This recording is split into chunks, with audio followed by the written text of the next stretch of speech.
Okay.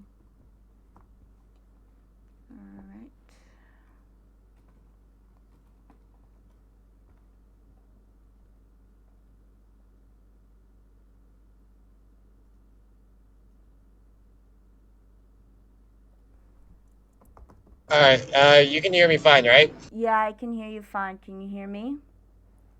Yep. Hi. I am like 5 minutes from my house as Mhm. well, so this won't be Okay. very long. Okay. All right. So we're like testing to see everything is Gucci gang. Um, Okay. I'm gonna. Do you want to share it on your Discord? Uh, yeah. Okay. Do you need the link? Uh, I can get that. Hold on. Okay.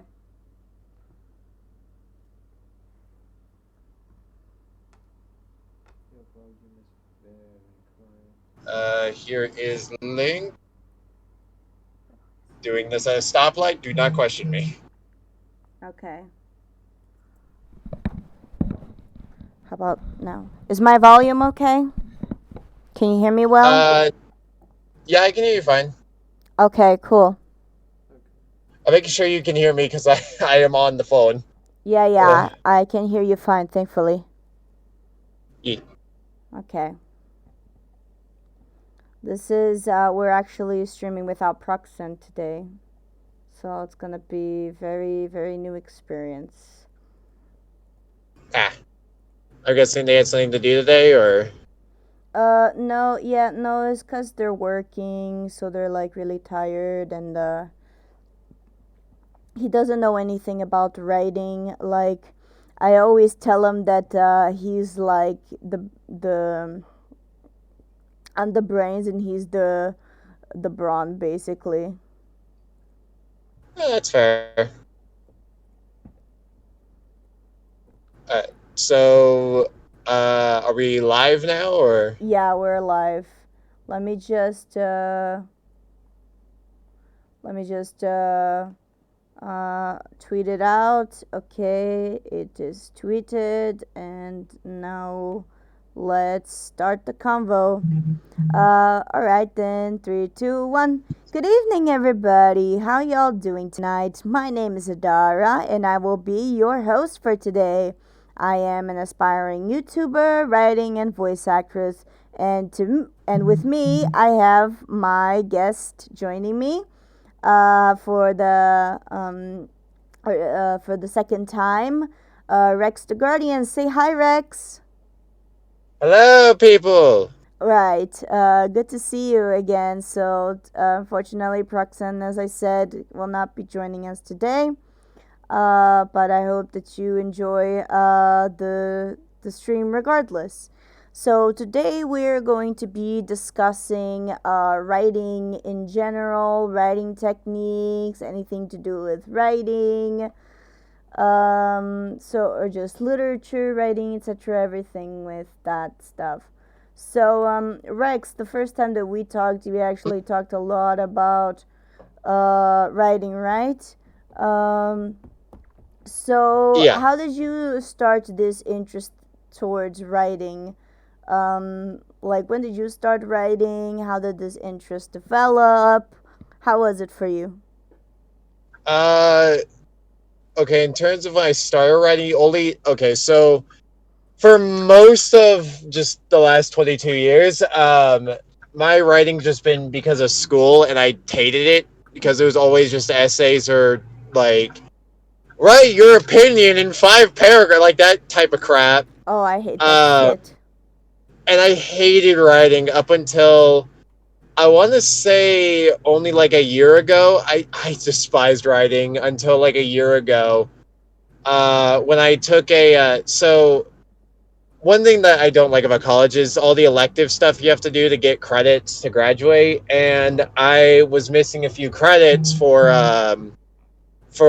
electives, and I just said, all right, screw it, let me see what they got. And one of them was screenwriting, Mm-hmm. and I sat there looking at it. I was just like, that maybe that would be interesting. And lo and behold, after that, I found that I really like screenwriting. That's Like I interesting. really I really like create like there was very few times there before that I could say enjoyed writing. Like I liked writing horror, I liked writing stories, that sort of thing, but I never really enjoyed it up until I found screenwriting, which was probably the most fun I had, and I've kind of stuck with that since. Mm-hmm. So you like writing scripts, basically, is that correct? Yeah, it to me that's the most fun, just because it you're not just writing the like a dialogue or describing things. Like you have to think out screen direction. Like you gotta figure out how a scene needs to look, like what's going on in the scene, like where you Mm-hmm. want the camera to be, that sort of thing. I just like that sort of stuff, and I Mm-hmm. like the creativity that can go into it. That Right. personally is my enjoyment from it. Right. Yeah, that's definitely. No, I don't know. That's actually a good question. I don't know what I specifically enjoy about writing. Hi, Genji. Thank you for coming.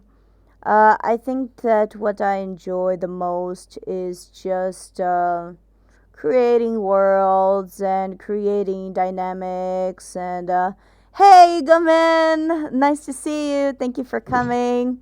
Uh, Hello. I lost my train of thought. I got excited. um, I don't know. I just like creating worlds and creating stories and some. I think one of the things that I like the most about writing is I think I like telling some kind of moral in my stories. I found out that I really enjoy doing that. Um, so if I can teach people like something, if I can send out some kind of positive message or help people reflect on things about life, I think those are the kind of things that I like to do the most, I believe, when it comes to writing in general. Um, I've written a few scripts, not a lot, but I do remember that my first script that I've ever wrote was 19 pages long. It was for theater class. I had to do this project where me and my classmates would exchange scripts and we would direct each other's scripts. It's like I got even 2 awards for that. I got a trophy for best story, like best play overall, so like best story, and Oh, best nice. yeah, thank you, and best costume design, right? But like I don't know, I honestly feel like imposter syndrome with those trophies because I didn't make the costumes. My classmate, which was a designer who knew how to sew and shit, she made the costumes and made the designs basically. I didn't do shit about that, but I still got the trophy, so I feel really bad. But I guess I had to take care of everything. And best story, I guess that award was fine, but my problem was that with this play that I wrote, so I realized that I suck at writing scripts because I am the kind of person that when I write extremely heavy dialogue things in general, just heavy dialogue. Either heavy dialogue or very descriptive, but like there's no in between, like I suck at finding balance. And when it comes to script, my director used to always say this action, action, text. And in my case, it was more like text, text, text, text, text, action. Text, text, text, text, text. Yeah, it's like my play was about like, So go so ahead. essentially, there was just no breathing room. It was just No, there was everything at once. no, there was breathing room. It's just that there was a lot of talking and very little stuff being done. Sorry for the my alarm. I'm a Jojo stan. Uh, so Yeah. yeah, so yeah, but I think I learned. I think I got better at writing. Like balancing things out. I'm not the best. Like script is my still my weakness. I'm mostly a writer of short story. Like I can write scripts, but here's the thing: I write YouTube scripts, right? Which are basically glorified essays. They're basically glorified essays, my YouTube scripts, because like there's no like when I write YouTube scripts, like I don't know if people like how everybody else does it, but my scripts are always like everything that I'm going to say, right? It's not Yeah. like the editing script, like so everything that I'm going to say in that video, right? Hello, Yeah. Sir Crackwaffle. Welcome to the stream. Impelo Palma said, "For me, it's the other way around. You need dialogue in a podcast, after all." Oh, like Impelo Palma. So you suck at writing dialogue, but you're very good at writing like scenery and actions. Is that correct? Um, but yeah. Speaking of like, you wrote scripts for movies. That was mostly the objective, right? Uh, yeah, movies and shows. Yeah, I'm more focused on shows though, because a lot of my writing, like the current project I'm working on, which I can't really say much about without going into spoilers and shit, because I've been trying to keep that under wraps for about a year now. Mm-hmm. But yeah, ultimately with that is it's mostly just show stuff because I can't get my ideas down in something that would only be 2 hours, Mm-hmm. and I'm not writing a 5 hour script. Right, right. So you want to like you want to make the script into video? Uh, Basically just more of an episodic thing, yeah. Mm-hmm. Oh, so like a mini series. Thank you, Ego Man. Yeah. Really nice having you here. So, like you can't But tell us anything. Is it the same project that you told me about before? yeah, it's the same one. Mm-hmm. I think so. Yeah. That was a script. I thought it was like a short story. Oh, no. It's an actual script for a web series. Oh, that's for a web series. So it's for like Yeah. a comic book. Uh Actually, that was generally one way I was thinking about doing it, Mm-hmm. but that's kind of part of the reason why I'm trying to keep it under the radar, so to Mm-hmm. speak, is just because the fact I don't know how I'm gonna pull this off. Because Right. there was a because I want to do it I want to make it like an animated thing, but at the Mm-hmm. same time, it's like I don't know how to animate. I know how to do Mm-hmm. animatics, but not animate. So I either need to hire somebody or learn that. It's like there is so much effort that's gonna be put into this either way, but it's But not it's just the script right now, but I have no idea how I'm gonna pull it off, to be honest. I feel you, dude. I relate to that spiritually. Like you have no idea. Like there are so many stories that I want to tell, like of my life, for example. That I have like Google notes or keeps. Like I have like Yeah. ideas for like if I could animate or if I had the money to hire somebody to animate for me, I would make these into like animation stories or something like that. Cause like I have so many stories like to tell, dude. Like in my case, it would be my private life, but I have like I'm actually the guys here in the chat. Some of them are from Discord, and like I'm doing a thing where I'm writing a script and somebody's going to Genji is actually turning into a comic, and then I'm gonna get his script and I'm gonna turn it into a comic. So I can't draw for shit, but I'm going to try. So like I haven't like since I participated like the last time that I participated in like a group thing project like this was in theater, but like with my first script, like that was like what, when was that? That was my dad. Did my dad pass away at that point? I think it was about 6 years ago. It was 6 years ago, so I think that's like the fun.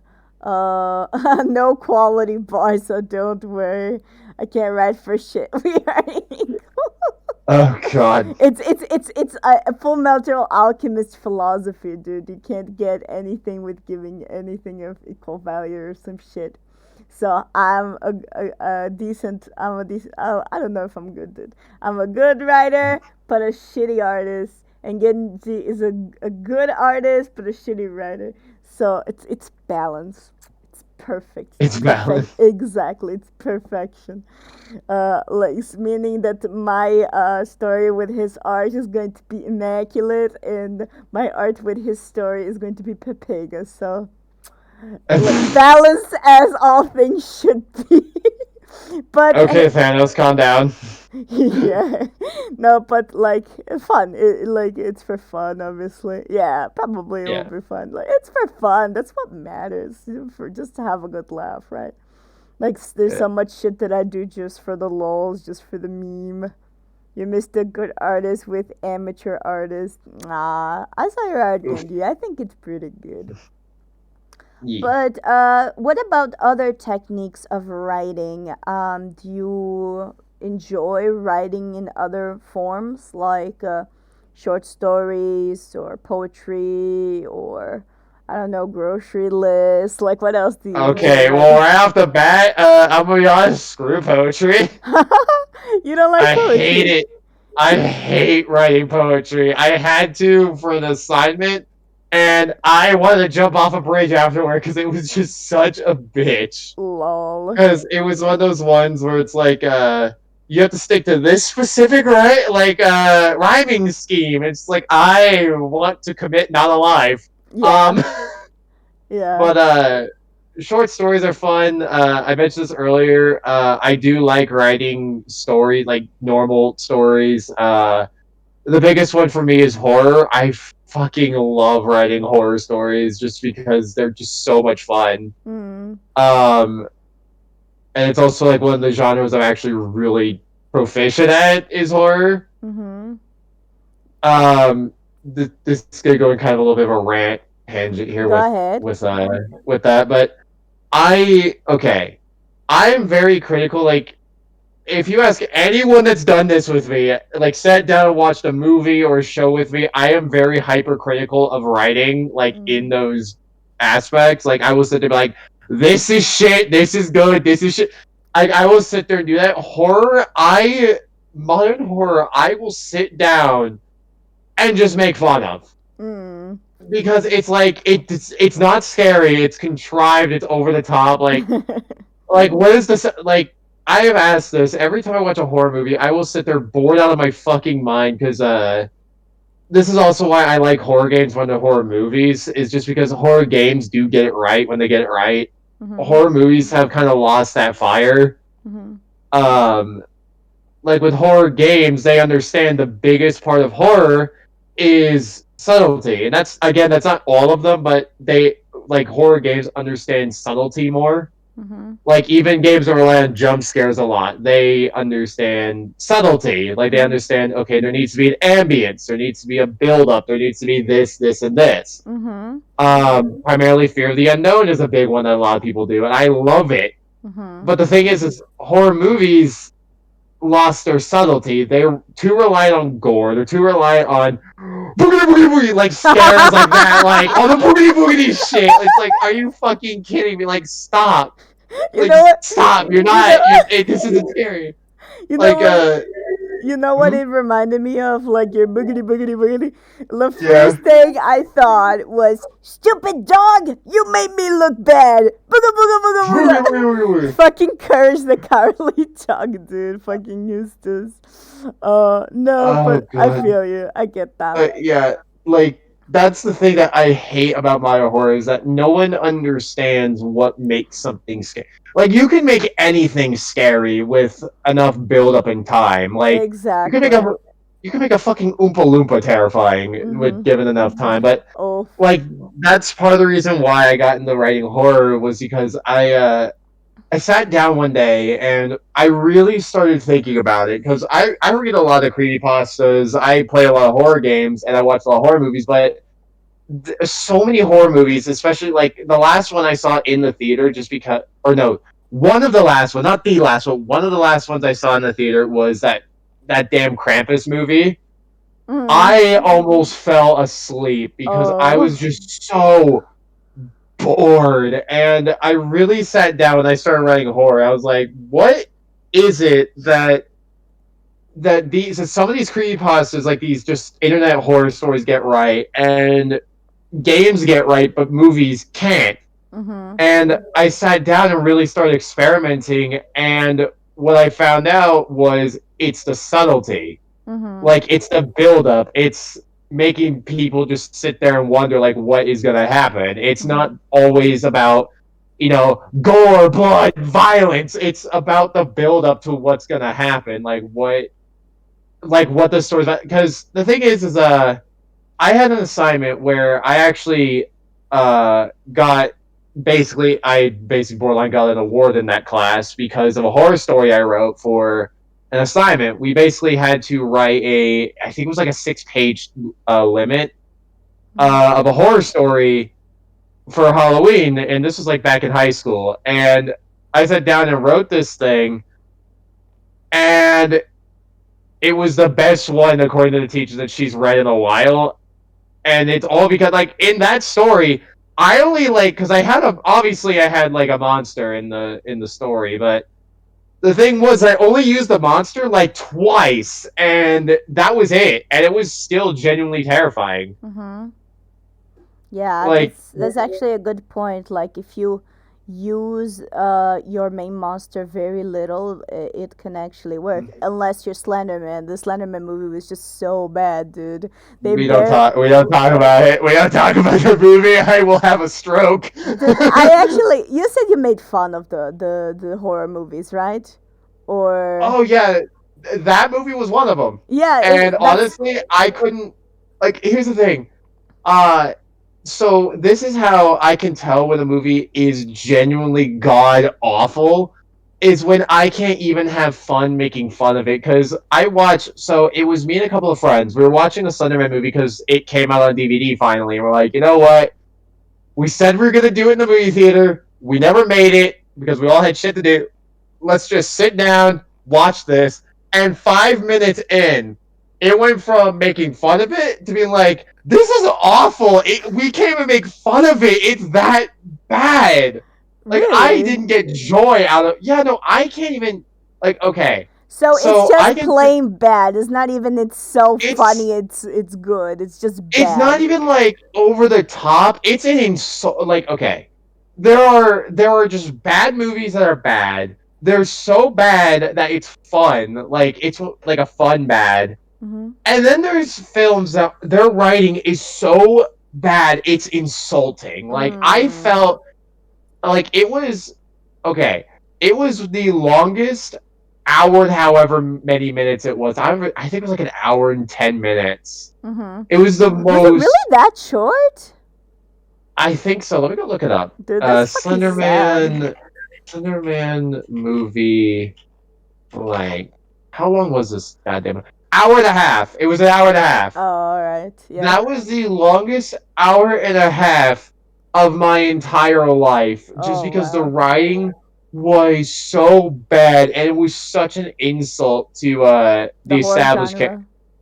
well, the horror genre, but also to the established character. Because the thing is like that's something that a lot of people have to worry about when you write is, and this is a word of advice for if you're writing for something that already exists, like he fan fiction, all that stuff, or like if you're using it as a jump off point. Mhm. Uh, the biggest warning I can give you is don't make it insulting to the original source material. Keep it true to the source material. Like, obviously, changes need to be made. Like, if you're writing a horror story, like, okay, here's an example. Like, say you're writing a story based off either like SCP or like the Henderson creations, like all the monsters he's made. Uh, don't obviously you can change things around because there's room to change things, but you got to keep it the source material. Otherwise, it's going to feel insulting. Like, write it to where if it was taken out of the story would not work. That's what Slenderman failed on. Is the story basically? If you took Slenderman out and changed him to any other monster known to man, like any monster, not the story would not change. if you're writing something that has a pre-established ground to it, write it to where it makes sense for it to be there. Make it not insulting to the original character that it's based on. And for the love of God, make sure that it's not just a stereotype. Make sure if you're writing it, it makes sense for it to be there. And if it was removed from the equation, the story wouldn't work. Mm-hmm. Like, that's the best thing I can give you. Because when I was watching through Slenderman, I sat down and just said, I could write this entire plot and not even mention Slenderman as the monster, You could and write it with your nothing would eyes change. closed, I bet. You could literally write any monster. You could write any monster that's ever been brought up in cinema, Mm-hmm. or really any genre, and it would be no different.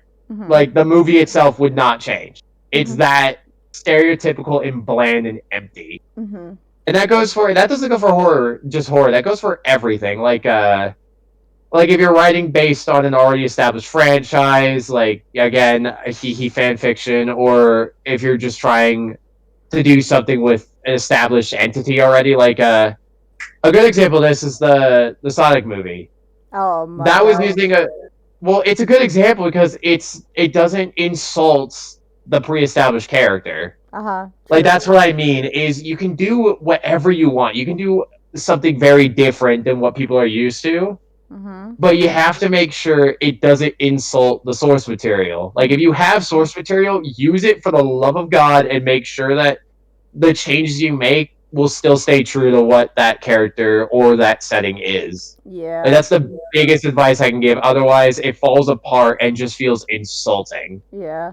I hate it when they like take something that's like really good and it's like, oh, I can tell this differently. I want to be unique and progressive. Like, for Oh, example, don't get me started on The this. Death Note Netflix movie, or the Ghostbusters 2016 like All rewrite right, with all the woman cast. Like, dude. this is this is gonna sound really, really bad, but word of advice to anyone who wants to get into writing, regardless of if it's film, if it's a novel, if it's just whatever, like literally anything. For the love of fuck, please don't push an agenda with it. Oh It is yes. so dumb, and it will kill your writing.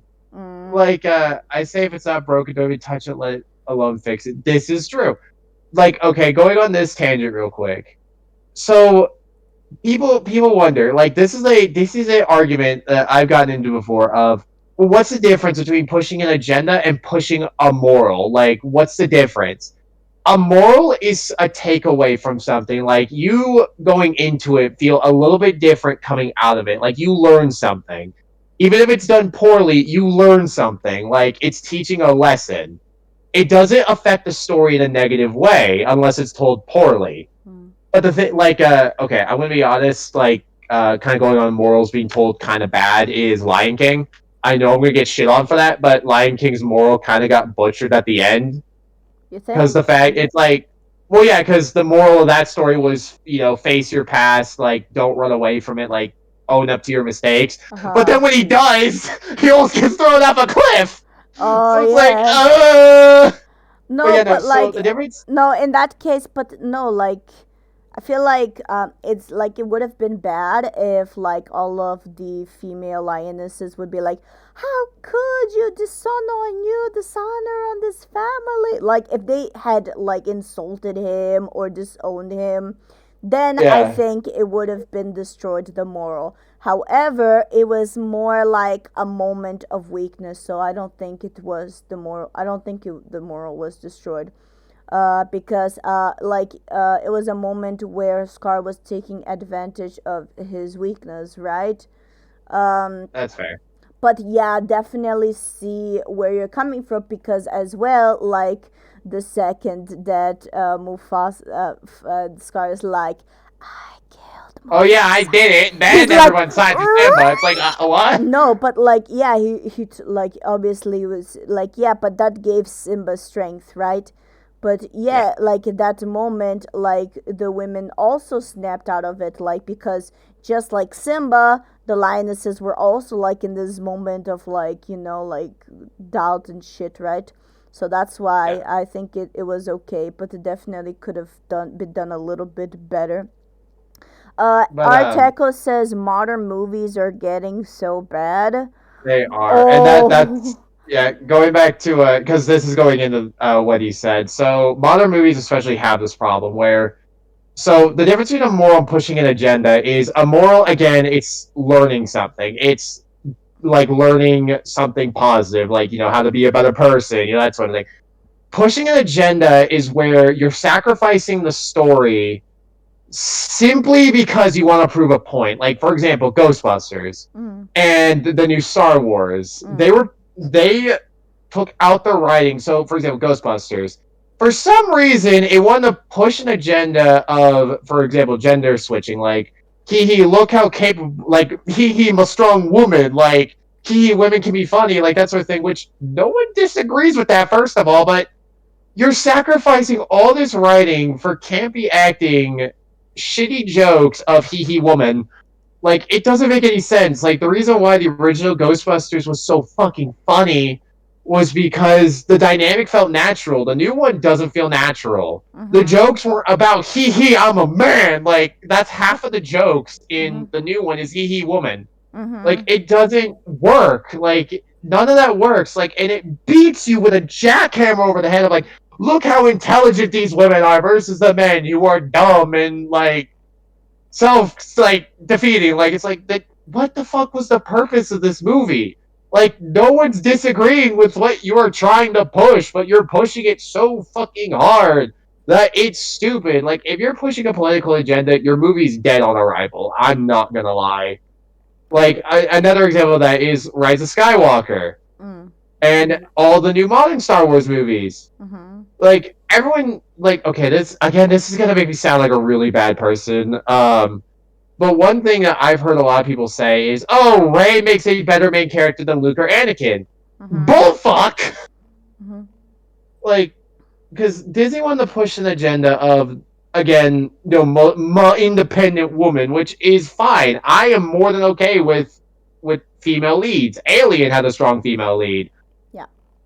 But the thing is that her character arc wasn't I'm a woman. It's I'm gonna go kick alien ass. Mhm. Like Yes, that's what it's done definitely. right. Like Yeah, that's how again, you here's write a good female lead, yeah, right? here's a tip for anyone writing. If you're writing a character that is And that male, movie is from the woman, fucking what, 80s? That movie's from the 80s, right? yeah, 80s and 90s, Yeah, and yeah. the So Ghostbusters remake was written in 2016, which you would think it's that because people had. my hashtag progressive. But so here's my point is with Alien, this is going for writing advice for everyone that's watching. It doesn't matter what gender your main character is. They could be gay, straight, bi, trans, male, female, whatever. They can be anything, An literally Apache anything. helicopter. And a patsy helicopter. But here's the problem. When your character's only trait is what defines them, like again their gender or their sexuality. If that's your only trait, like what modern movies do, your character's shit. Hell, I mentioned this before. So this is kind of going on.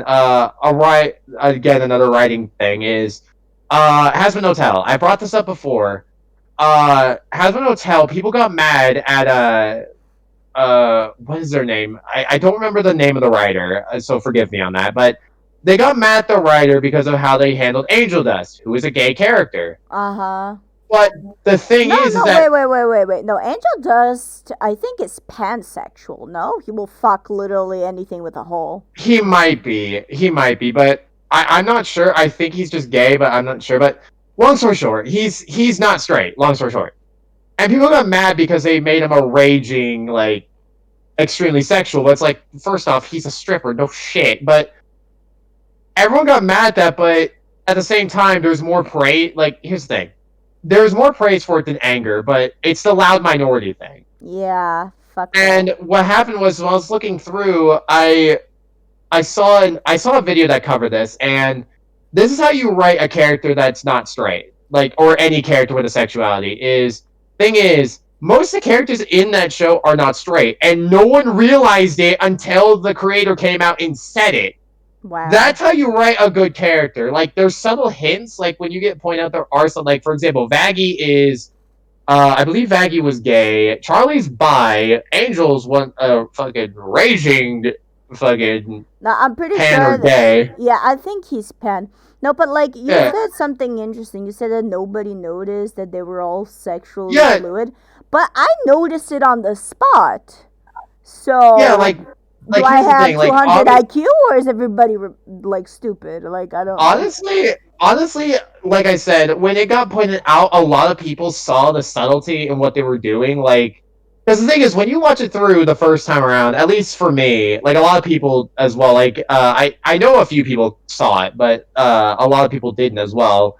When I first watched, like for example, Charlie and Vaggie, I didn't put the dots together they were in a relationship. I thought they were just friends. But when Mhm. it got pointed out and I watched it again, because I was like, wait, hold on, and went back because I thought they were just doing that for he progression just to say they are, but when I Mhm. went back, it's like, oh shit, yeah, no, there's hints that they are. It's like that's really well done. Oh yeah, that one I Like didn't notice. that's how it should be done. The sexuality or gender of a character should not be their only defining trait.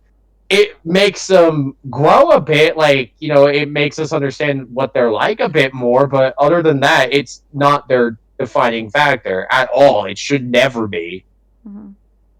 Like that's the problem I have nowadays is again going back to what show Hazbin Hotel. Uh huh. Like in my opinion, Hazbin Hotel is the best modern way of handling Mm. multiple sexualities. Like Mhm. that is the crowning achievement of how to write a character that is either a different sex or a different fucking orientation. Like that's how it should be done. I enjoyed it because of the subtlety and Or the fact that they're not or trying to be like that or. he gay, like he gay is the only thing we know. Like no, that's not how you write these characters. They're Mhm. well done because it's so subtle. Mhm. It's not in your face. It's not pushing an agenda. It's just they're like this for Mhm. character reasons. Mhm. No one should really care about it other than that. Like it's just who they are. They're not gonna rub it in your face. And going back to my rant with Star Wars, Star Wars' problem is they fell into that problem of we're just gonna do this because I'm a strong, independent woman and make her not interesting in the slightest. And if you hate her, you are just an anti-woman person. Like it's like no, we hate her because she's a shit character. Mhm. Like I hear people defending her all the time. It's just like why? Like she's not a good character. Like here's an example. Same thing with Like the Mulan movie, right? It was the same shit. Like oh, the new everybody. Mulan, 100%. Like, and this does tie into Mulan as well. So, both with the old Mulan. Okay, so comparing both of them here. No, hold Let's on. compare old. Just a pause. Like let's read the chat a little bit. It's Yeah. important to write a good character first, and then add things without ruining the character. Look at gay comedy. They have only one personality trait, which is gay. Don't write strong women, gay, etc. Write strong characters. There Yeah. you go. That is the point I'm trying to make. Exactly. Don't make that their defining factor. Make a good, strong character. Mhm. Not make that their defining traits. Make them a good character. Yeah. Because that's just part of their personality. It's not defining what they are or who they are. Yeah. And like, and also like, make them a good character and make them likable. Like if your Oh character yeah. is good, it will I can't really cuz yeah, I wonder if there's any character out there that's like well written but is unlikable. Hmm. Oh, any villain that Oh, you I love to know. How hate. about Umbridge from Harry Potter? Do you think she's a good I think she's a good character, Oh, she but was 100% written well, but yeah. she's written in a way to where you hate. Like, okay, that's actually something interesting. Is characters we love to hate. If Yeah. you're writing a character, because there are two things you gotta address here. Mhm. Characters that we're supposed to like, you have to make sure they're a likable person. Mhm. Even with their flaws, they're still like, don't make a Mary Sue. I'll get to that in a second when I go back to Ray and Mulan. Mhm. Um, don't make them Mary Sue's. Make them likable despite their flaws. Make them someone we want to root for. However, if you're writing a character that we're supposed to hate, go balls to the wall. Make them really well written, but make them an absolute bastard. Definitely. Because that's how you make a character we love to hate. Like, because there's a lot of characters out there that were written so well, but they are characters that you just want to kick their teeth in, but they are written like that on purpose. How about Patrick from American Psycho? Have you read the Uh, book or seen the movie? Unfortunately, no. That Well, one I all did right. not get around to. So Patrick is a psychopath, right? And he's like a Wall Street guy. Like he's fucking rich. He has anything he wants, but he's so fucking boring as a person. No, it's like Patrick is such a special character because he's a very boring person, but also extremely fascinating at the same time, right? Yeah, He has the personality of like a wet towel, but he's a psychopath. So seeing his inner psyche, how he thinks of society, how he thinks of other people, like the psychopathic perspective, it, yeah. it makes him so interesting. So yeah, like when you're writing a character, if you can make a character that's that unique, I think you've really won. Like you won the game if you have a really special character like that. Well, and that's the issue with modern writing, just in general as well, is that characters aren't interesting anymore because again, most of them are pushing an agenda. Like again, going back to Mulan and Ray. Actually, I It disagree with that. I wanted to say that I disagree. Not Impel Palma said so herself that not all modern movies are bad. There are definitely good ones. oh, not all of them. Yeah, no, there's 100% good ones. There's 100 like Soul. Soul is a fantastic movie. Dude, you took the words right out of my mouth. I was just Yeah, thinking about Soul. yeah, but in terms of like, here's my opinion on it. In terms of good versus bad in the modern era, to me, there's more bad than good. But that's not to discredit the good, because the good is phenomenal. Like the good nowadays is some of the best shit ever made. Like Soul is probably the best Pixar movie that has been out in the last decade. Yeah, I agree. I think it's definitely my favorite Pixar movie. Like, Like, it has jumped that fast for yeah, me. like being honest, Soul, like when I sat down and watched it on Disney Plus, and honestly, it is a return to form to Pixar. I love every step of the way with Pixar. Mm-hmm. Like it was like because Pixar had obviously a fall. Like they obviously fell off the wagon for a little bit. Like yeah, they had Inside Out, but there was also the Good Dinosaur, Cars 2. Mm-hmm. Like No, they but kind of fell wait, off wait, the wait. wagon a little. Chotto matte. You think Inside Out is bad? No, I said it. No, I think Inside is good. Like, yeah, they had Inside Out, but which was good, but then they fell off. They were off the Oh, right. wagon because Yeah. Cars 2. Because the thing, Inside Out was their Did you first. forget I that think Cars 3 also exists? we don't need to talk about that. Mm-hmm. I will say Cars 2 is far worse. Cars 3 at least tried, but like Pixar fell off the wagon. Like again, yeah, they had Inside Out because I know people are going to say, well, Inside Out was good. It's like, yeah, that was a good movie, but one good movie versus the consistent mediocrity they were putting out. Pixar fell off the wagon. I feel like if Inside Out was the sign that they were getting back on it, Soul was when they finally got back on the wagon. Like I feel like Soul was kind of like the way I see it, Soul was kind of the apology from Pixar of okay, we know we've been pushing out shitty movies lately. Here is one that's probably gonna be one of the best we have in a while. Which one, sorry? What was that? Sorry. You said something that we had in a while. The best that we Oh, had in. yeah. Like here's like Oh, Meat Canyon, dude, is a fucking. The man is 10 out of 10, dude. Do you know Meat Canyon? You said you liked horror, right? Mate? What? Did you hear what I said? No, what'd you say? Sorry. I said, so Ego Man said the best episode of Cars is Railroad by Meat Cannon, and I 100% agree. Oh God. Did you see that Um. one? Yeah. Dude, Mid Canyon is so fucking good. Like, there's Oh, an example of good short writing there. He can make like 3 to 5 minute animations, and he makes them terrifying, dude. The SpongeBob one almost made me shit myself. I'm not even joking. To me, it was the scariest one. yeah. Also, someone hold up the Pixar is the only company. Oh yeah, no, I'm fully aware of that. I'm just saying that that's an example of modern cinema doing Oh something right. no. Like Universal's been really killing it with some of their movies, though they've been kind of off the wagon too a little bit with at least a few of their franchises. Mhm. Warner Brothers has been pretty good lately, at least with the MonsterVerse movies. The new Monst. Godzilla movies are fantastic. Mm. Uh, the Um, So, Teco said, yeah, the spy movie with the pigeon.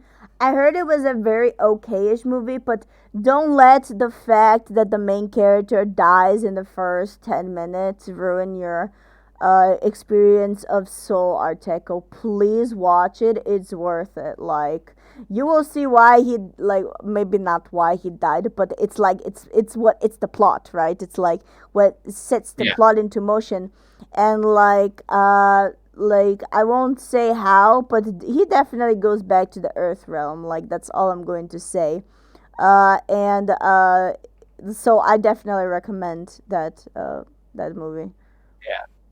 But yeah, no, I agree that not all movies. Like I said, there are some genuine gems that have come out, but a lot more times than not, though, I've been burned by modern movies. Like again, going back to Star Wars, I like the modern Star Wars. I felt insulted by just by how contrived and stupid they are. Yeah. Like like again, going back on that whole tangent of what makes a good character versus a bad one. Mhm. What makes a good character comparing old versus new? Like, so let's drag Mulan in this too. So old Mulan versus new Mulan, and let's say Luke and Anakin versus Rey in Mhm. terms of their character development, right? Okay. So in the old days, they had to earn their place. Like for example, Mulan wasn't really skilled at all at much. She was just kind of the outcast character. She just kind of went on and did her thing and had to prove herself through actually really struggling. Like the whole time of her being in training, she struggled. She earned what she gained through her struggles. Luke and Anakin, same thing. They weren't born with all this immense power. Like, yeah, they had it, but the thing is, they had to work for it. They had to earn their stay. They had to go through all this turmoil, all this bullshit to earn being like and grow. They had to earn it and grow, and they had to learn from mistakes. They made mistakes. They weren't perfect. They weren't like again a Mary Sue or Gary Sue, whatever the male equivalent is. They were written well to where they were 3 dimensional. They were interesting. They had a past. They had a uniqueness to that, like a unique feeling to them. Like Mulan, especially, had a very unique feeling for when that movie, the original Mulan, came out. Her as a character was a very unique character, Mhm. Yeah. and again, she earned everything that she got. Like her, for example, her skills, they weren't given to her right off the bat. Like in the new one, where for some reason she's a parkour legend at the age of 5. Like, like no, she had to go through so much shit and struggle to earn that. Same with Anakin and Luke.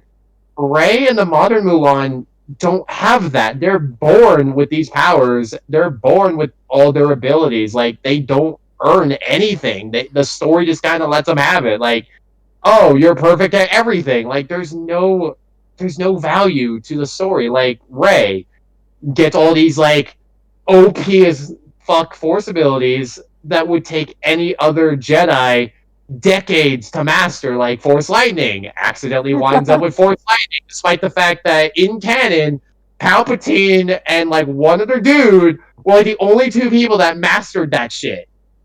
Damn. Like, and I'm not saying they're perfect characters. All these characters have flaws in their writing. Like, hell, original Anakin. I'm not talking Clone Wars Anakin here. I'm talking like the prequel fucking trilogy Anakin. God, the writing was bad. But what I'm saying though is they're not perfect characters, but they're written well. They're good characters in the writing department because they're three dimensional. They have interesting personalities. They have to go through trials and tribulations, and they don't win all the time. Like the thing is that they're like in every character, Mulan, Luke, Anakin, any well written protagonist has to lose. Like they can't win every battle they're in. They have to be shown that yeah, they're not strong enough to fight this threat. They're not there yet. They need to go through this big loss from time to time. Mm-hmm. I Basically, mean, they hammer home can. they have more to learn. If you do it well, they can. For example, One Punch Man. I'm not sure if I ever asked you if you watch anime or not. Yeah. So One Punch Man, like he wins every single time, but he's a well written character. Oh yeah, no, that's the thing is that that's a bit different because his character is interesting regardless. But what I mean more by that point is they have to earn because the thing is One Punch Man isn't like I've heard this argument before when bringing up Ray and Mulan versus this when I say this. The difference between the main character of One Punch Man, I forget his name. Apologies for fans of the show, but the thing is though is he did earn his power. Like that's the Saitama? thing. He's an yeah. Saitama earned that. Yeah, Like because yeah. he mentions how hard he worked as a character to get that, and some of it is shown on screen of how absolutely hard he worked to get there. But the thing is, even though he's overpowered as fuck, he's interesting. He's three dimensional. His personality isn't just he drives story forward. He's not the driving force of the story. The story can drive itself forward. It's just that he's around and is along for the ride.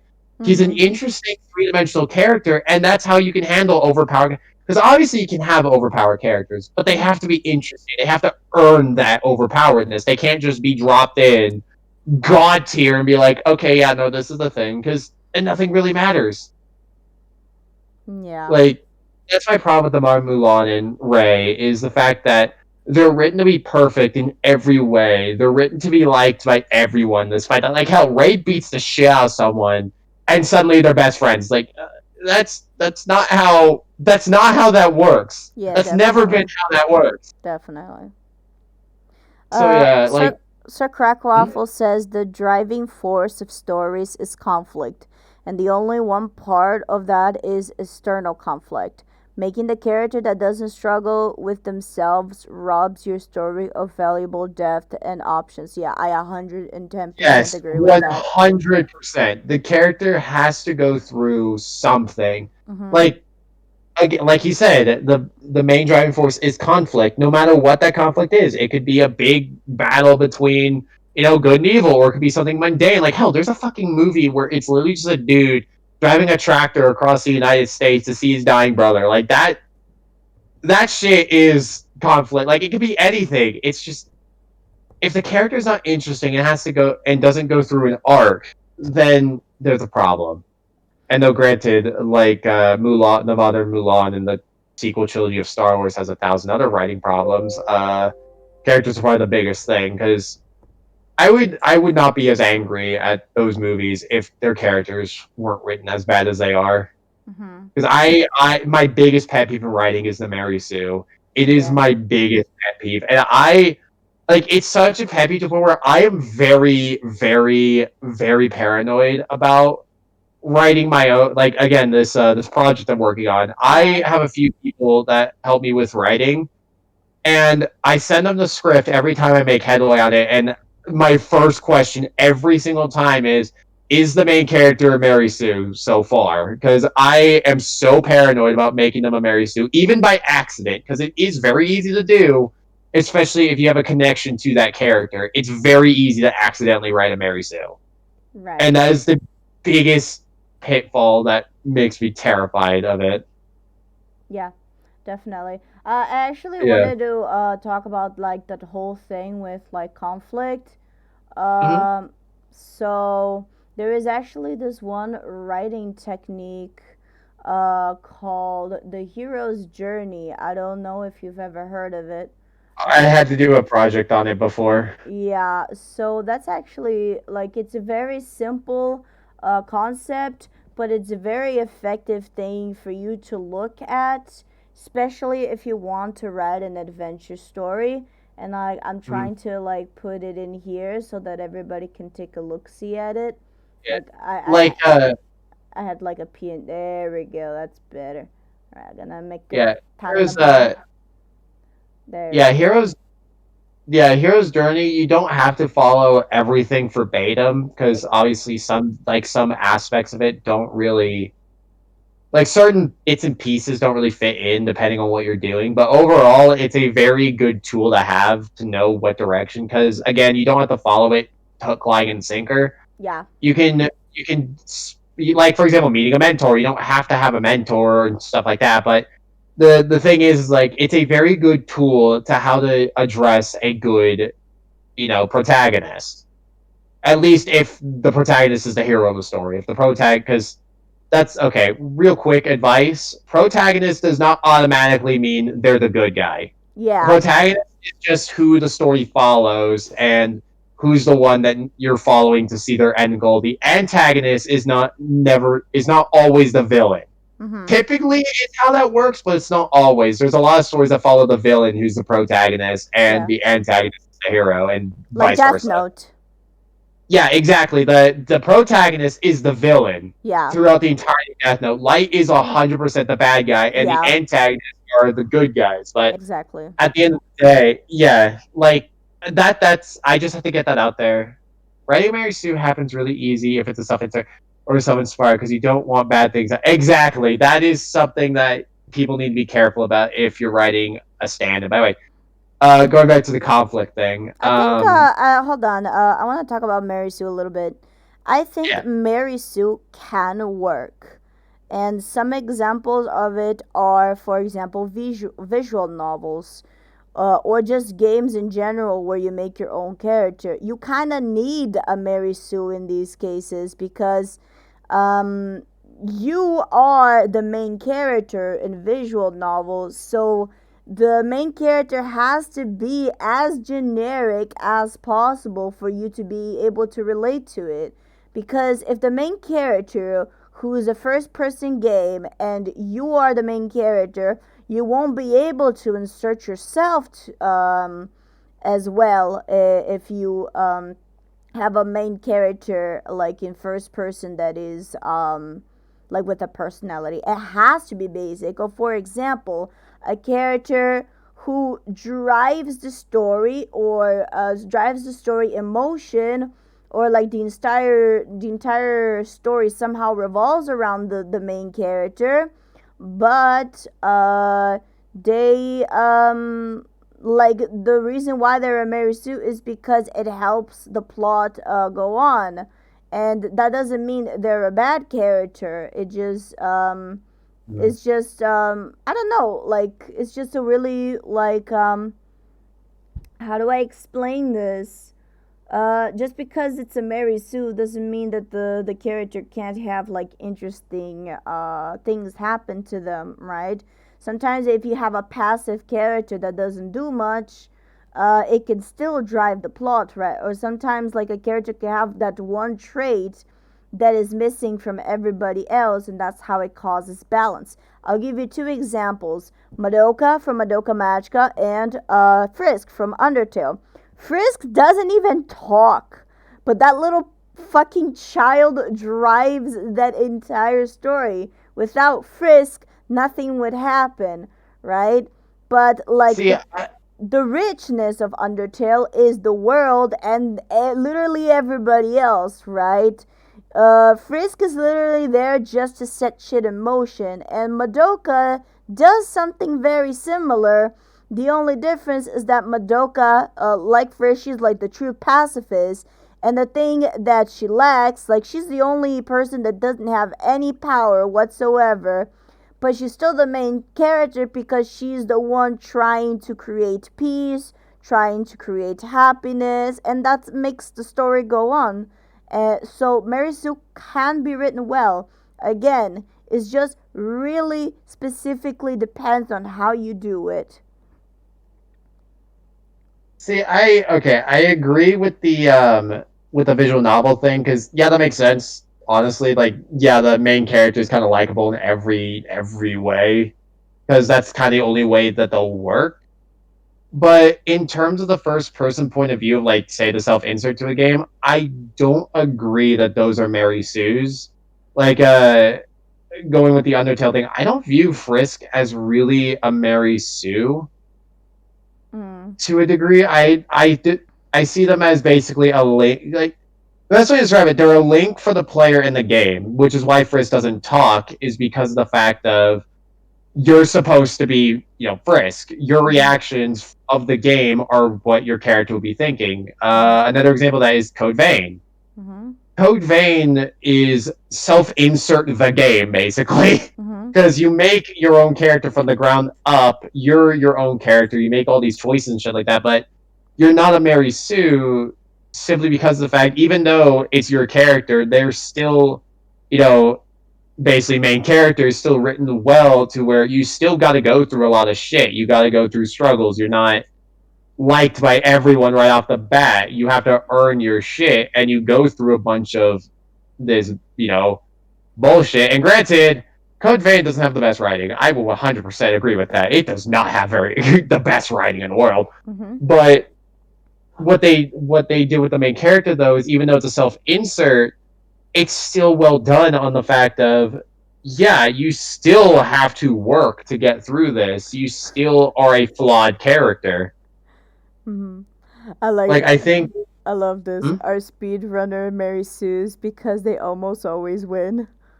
Probably That's a philosophical question right there. Dream is a Mary Sue confirmed. Yeah. So also so many anime characters are Mary Sue's and it often works. Mm, That's another good example. Like the MCs of isekai anime are like Super Mary Sue, right? yeah. But it works because like the focus is usually not so much on the MC.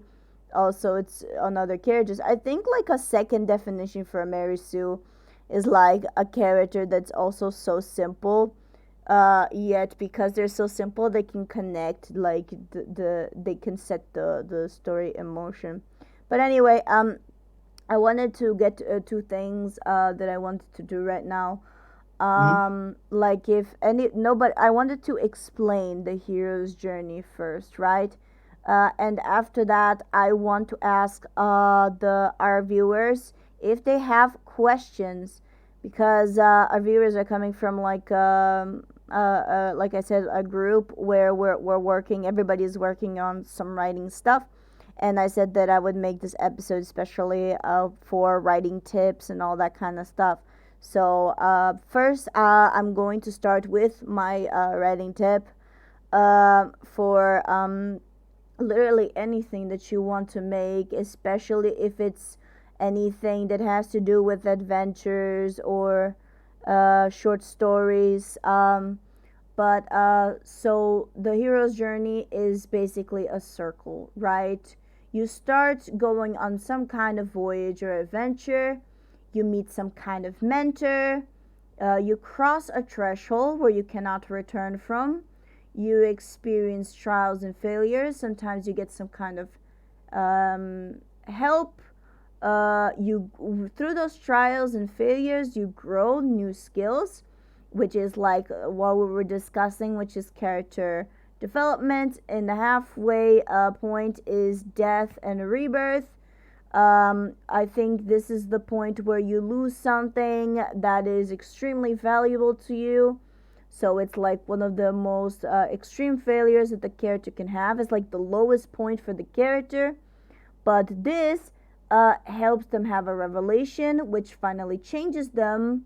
They atone for any sins that they do, and then they get some kind of gift. Maybe they overcome their struggles and returned changed. Um, so that is basically the setup for the hero's journey. So my main writing tip it would be to look at this graph. Like that's like the first thing that I would do if I wanted to write like a short story or a short little comic. This rarely doesn't work. Like, you don't have to follow it to a T. Like, the basic idea is you start off ignorant of like in life, then there's like you face some kind of conflict, you face trials and failure, like you win and you lose things. From winning and losing, you grow. Then you lose something extremely important, which makes you learn something, and that thing that makes you learn makes you change, turns you into a better person if you atone, and then you returned better than you were before. So this is basically character development, the graph. So I would say that if you guys want to follow this, that's one of my biggest advice. So so what do you think of the hero's journey? Would you say that it's like, would you ever say that you use it for your writing, or do you think there's something about it that is not so useful? What do you think, Rex? Uh, like I said earlier, this isn't something you follow to a T Right. because honestly, but overall, it is a good tool. Like if you're writing for, because here's the thing: anytime you write a hero character, and literally anytime, you're gonna be following at least parts of this at some point or another. Like every protagonist or well hero character, regardless, has these at least some of these steps in there, like the core ones, like Call to Adventure, Crushing Threshold, that sort of Trials and Failure are another core one. But like I don't really follow it all the way around through and through, but I do use elements of it to make a interesting hero character to make sure that they're going through the right stuff. But overall, I think it's just a good jumping point of like, okay, so this is basically everything that exists for a hero's journey. What can I take away from this that'll work, and what won't work for me? Mm-hmm. I think it's good for writing outlines, I would say, especially for outlines, right? For example, let me think of something. Say you want to write a love story about a guy who, I don't know, likes a girl, and like you want to write a love story, right? So you start off with like, okay, guy is in love with girl. He crossing threshold. What could he do? Oh, he confesses to girl. Trials and failures. He fails. Death and rebirth. I don't know. Then he gets into major depression. Then the rebirth, or is another girl falls for him, like something like that. I think it's good for bullet point and brainstorming Mm, ideas. I know that Dan Harmon from Rick and Morty basically treats this graph as his gospel, even though if you look at a lot of Rick and Morty episodes, you wouldn't be able to see it, but he yeah. definitely does. I like this. I don't use that chart specifically, but it is sort of unconsciously in my brain. Yeah, I think that's like a good way for viewing it as Yeah. well. Like So, here's a what before you start talking, I want to say, if anybody has any questions, right now is the time for you to ask them. We're going to be answering questions right now. If you want us to talk about something specific, if you would like some advice on anything specific, please ask them right now. Sorry, go ahead, Rex. What did you want to say? That's okay.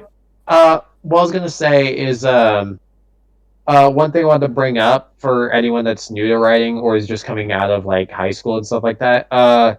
You get taught that chart a lot, and you kind of get it beat into your head. Like this is how you write a character. Like get that out of your head right now. I'm not gonna lie, get that out of your head. Mm-hmm. You're not gonna follow because the thing is, no character follows that 100% of the way through. A lot of characters come close, Mm-hmm. but again, you're only going to be taking bits and pieces depending on what you need for your writing. So Mm-hmm.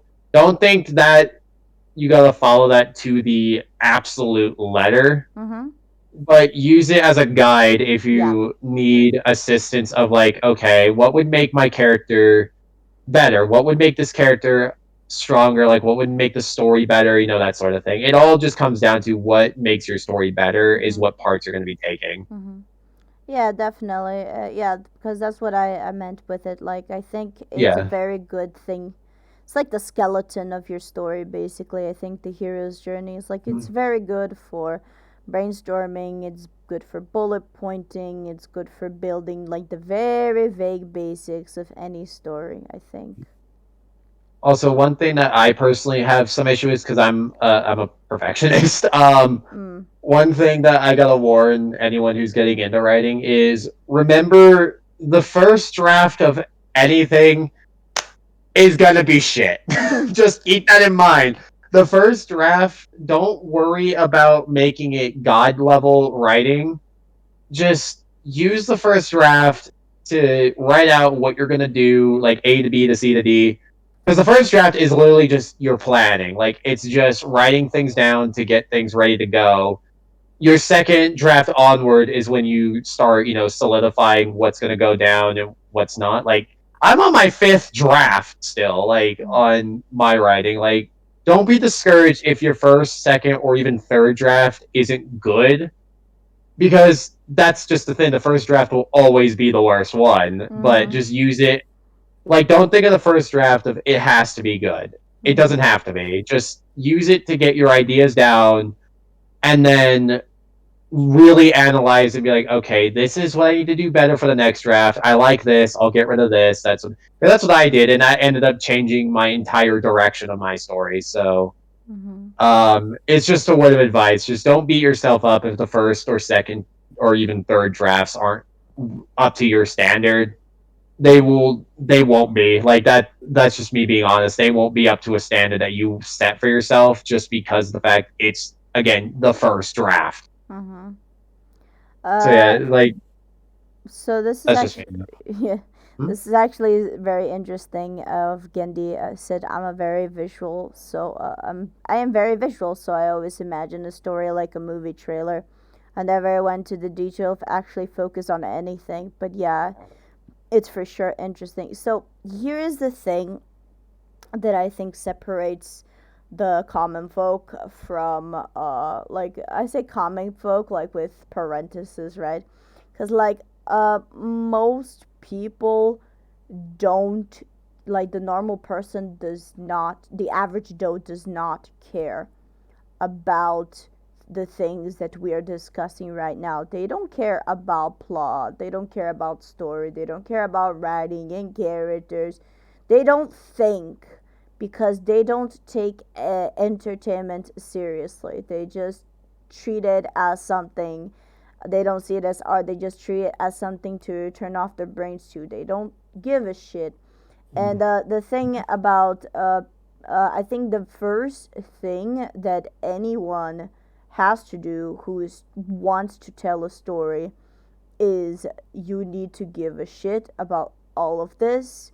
The second thing is you need to start looking at everything with a critical point of view.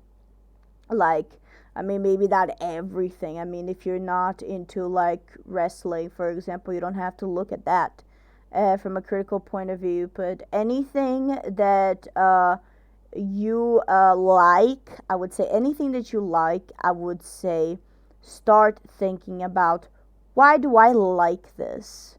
Like, why do Mhm. I find this enjoyable? And when you start figuring that out, you are going to see what you're going to, for example, Soul. Why do I find that movie enjoyable?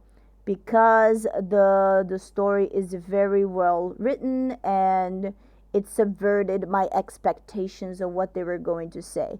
And from that, you're going to learn a good story subverts their expectations of what you think. Like, it subverts expectations, so I'm going to try and create something that subverts expectations. Like, that's just like the basic of it, right? But it's like so important, because I've met so, it's funny for me, because I only recently discovered in my life that there are people out there that really don't care about this kind of thing. And Yeah. until a few years ago, I thought that that was impossible. I thought that everybody cared about the like story. I thought that everybody cared about the same things I cared about, but they really don't. There are people just out there that don't fucking care. But if you're an artist, you should care, and you should like try to work on your critical eye. That's like the most important thing that you have to do. One thing Yeah. that I want to know, if you write a fantasy story, where do you start writing and planning things out? Because I currently draw the high map of my world before I have anything written down. It's all in my head. What advice would you give for this, Rex? Uh, for as a starting point, I'd say for a starting point in the writing, first get the basis of the world figured out, like how things work and all that shit. Mm-hmm. So start there, get like not the entirety of the lore, but just like, for example, like, is there magic? Okay. If there's magic, how does the magic work? Like that sort of thing. Like, are we working on Harry Potter logic? Are we working on Lord of the Rings shit? Like, it all comes down to that. Like, you first want to get your world established, like just like not how it looks, like all the lore. It's just the basics of like how things operate. Then I would say focus then on your story based on that world. Like, for example, like characters, focus on that next, then focus on what they be doing in this world. Like, are they adventurers? Like, what is the end game here? Like, what would they need to be doing in this world? Like, don't focus on the playing at my mind for you is like, don't focus on things that don't won't really impact anything like really big, if at all. Because some pitfalls that a lot of people fall into is they overthink their world building a bit to a point where it like has nothing to do with anything. Like, there was some world building stuff in a lot of like fantasy films and Lord of the Rings. game. Yeah, there was a bunch of stuff in like fantasy films, books, games, that sort of thing, that even though the creator made them, they never were brought up, and the only way you'd ever know about them ever existing is if you actually like dug in like a wiki or something, which is not necessarily good because, you know, Mm-hmm. even though it's interesting, if it takes away from your time thinking about like how things will be working in your story, then don't worry about it. Like, if it takes away from what the core elements are, then don't even bother with it. Like, you can expand it if you're going to continue on. You can obviously expand it, but if it's not going to be seen or mentioned, then there's really no point. Mm-hmm. So don't focus on arbitrary details unless it's something you have plans for later on, or like, basically don't focus on something that has no purpose. Focus on the things that have purpose. Your starting point should be how the world operates and how things tie in together.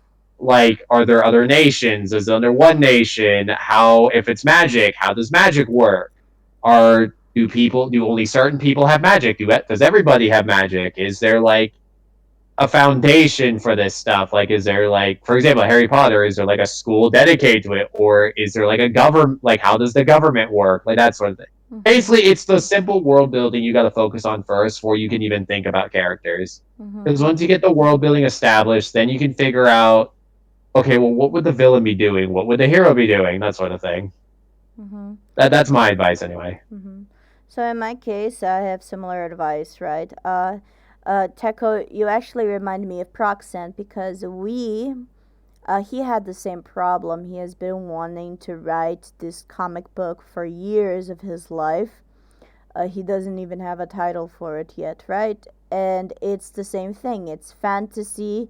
He's been having it in his head for God knows how long, but he's never actually got around to like writing anything because in his case, he doesn't have a lot of talent for writing. He's more of a visual person like you. And in my like in his case, he's lucky, quote unquote, because I'm helping him out. I offered to write it for him, and he does the comic. That's why I'm always saying like I'm the brains, he's the brawn.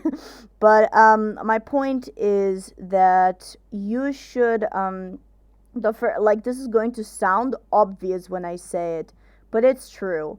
The first thing you have to do is write.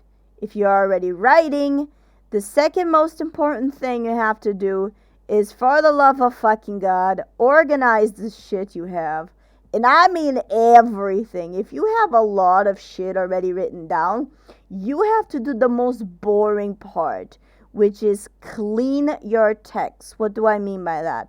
You're going to take all the stuff, you're going to read it, and you're going to see, do I still want this in my world? And if the answer is yes, you keep it. If the answer is no, you fucking throw that shit away. If the answer is a maybe, it could work, then you throw it in the maybe it could work pile for specific situations. Because that happens as well. Because you can have a lot of really good tiny ideas, but they don't work like plot wise. They just work for like side stories or something like that. So my second advice is, like, we talked about the hero's journey and world building a lot, and I talked about the skeleton of the story.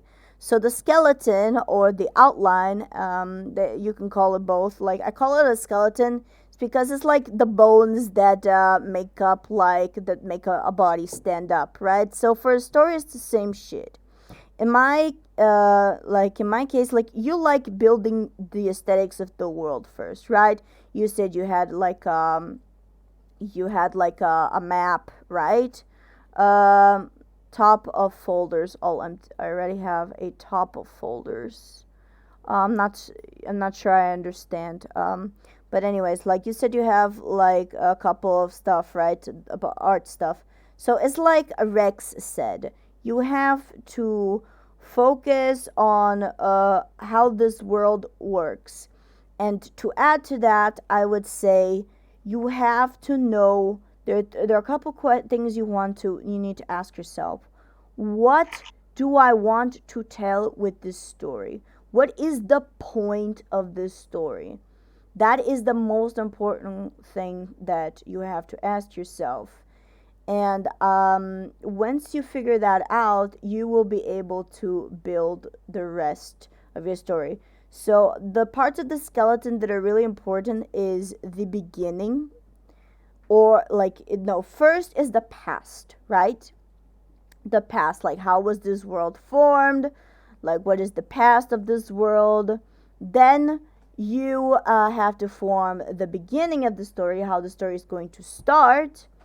You can also form the present, like the beginning of the present, like, are not always the same. They can be the same, but if they're not the same, then you have to separate them both, like the beginning of the story and the present, right? Um, and then the middle part is the least important thing, because you figure out that the fat and the muscle and the shit in the skeleton, you figure out the middle later. Those ideas come when you start developing the beginning and the story. What is the point is that the story deserves to be. Dude, every story deserves to be written. Like, I understand that so much. Like, but I will tell you this, like, right now, Palma, is that everybody deserves to be happy, okay? Even you deserve to be happy. So, like, if you want to write a fucking story that makes you happy, then write it. Like, if it makes you happy, if you want it to exist, that's the only factor. Okay, yeah, okay, all right, explain. But just I, that was like, I was sitting here listening to what you were saying. All of a sudden, I just hear a loud smack. I was like, "What just happened?" Because no. I didn't look at the child. Like, what the fuck is going on? Nope. Yeah, sorry about that too. Did the host just? kind of lose their shit a little bit. Like, what the fuck's happening? Yeah, I'm sorry about that. I got sidetracked. But going back to Arteco, so the other important thing that you have to do is decide. Do you want to make big world building or large world building or small world building? So large world building is something like Lord of the Rings, right? Which is like Yeah. details for every fucking flower, every fucking plant, every insect. That's large world building. And it's not something that a lot of people can do because um, it's not something that a lot of people can do because it's not worth it sometimes, right? People prefer to tell simple stories like with one world. Like for example, even Harry Potter is like small world building. There's just um J.K. Rowling didn't have everything figured out when she started. She still doesn't have everything figured out. So much that sometimes she writes random ass shit. Like for On example, Twitter. yeah, no, not on Twitter, but like she keeps adding to the Harry Potter world, and like her, like, and it's like she clearly is the Harry Potter is a small world because she didn't have this shit in mind before she wrote. So I recommend small world building even for fantasy. But to cap it off, the ending, which goes back to what do I want to tell with the story. So you have to have a vague idea how it's going to end, and that's why you have to have this. That's why you have to think about why do I want to tell the story in the first place. So that's what I would do. Said earlier we have this project that started out as animation but didn't work as animation. So the idea was to make it a podcast instead. That could Right. work. Yeah, but that can work. Like when you like I said before, like there's so many things that I wish I could make animations for, but I don't have the money. So like sometimes you do Or the time what to learn. yeah, but like sometimes you do what you can with what you have, right?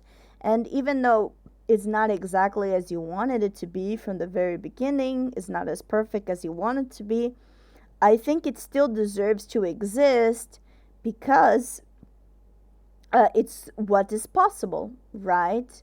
So I say that it still deserves to exist in any way that it can. So I have to actually leave right now. I would have to end this episode here. I'm really sorry, guys, but Proxen already turned off the lights. We sleep in the same room. He wants to go night night. He needs me to shut the fuck up to sleep. He has work tomorrow, so I see. unfortunately I have to go now. But thank you everybody so much for listening to us. I really, really appreciate it. Thank you for your questions, your time. I tell him who is the boss. Nah, I can't do that. He has to sleep. I can't do that for him. But I think I forgot completely, right? But I think I'm going to have to start.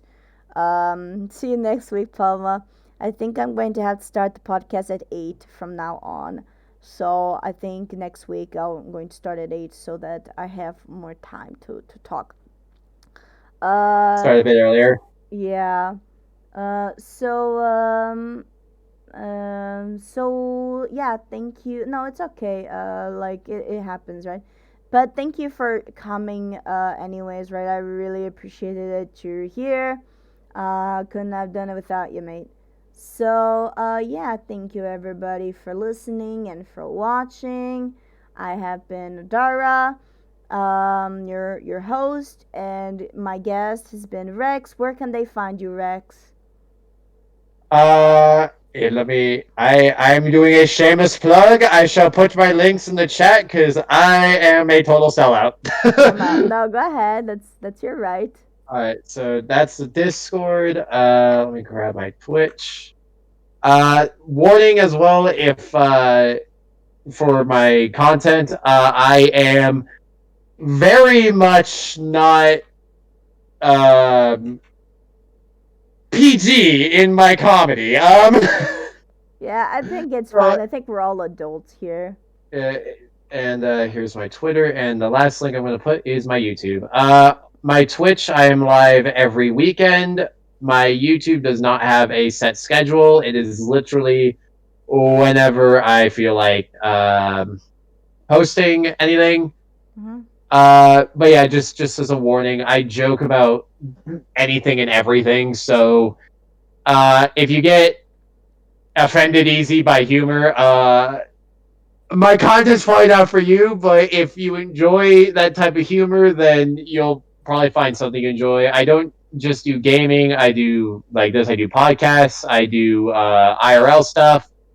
Basically, I do anything and everything that comes to mind. So for in terms of content, there's bound to be something there that you'll enjoy. So yeah, that's my shameless plug out of the way. All right. So, that being said, I've been Adara. This has been Rex, and thank you for joining us in the LAIN Podcast. And we will see you next week at 8 o'clock. Say bye, Rex. Later, everybody. Bye.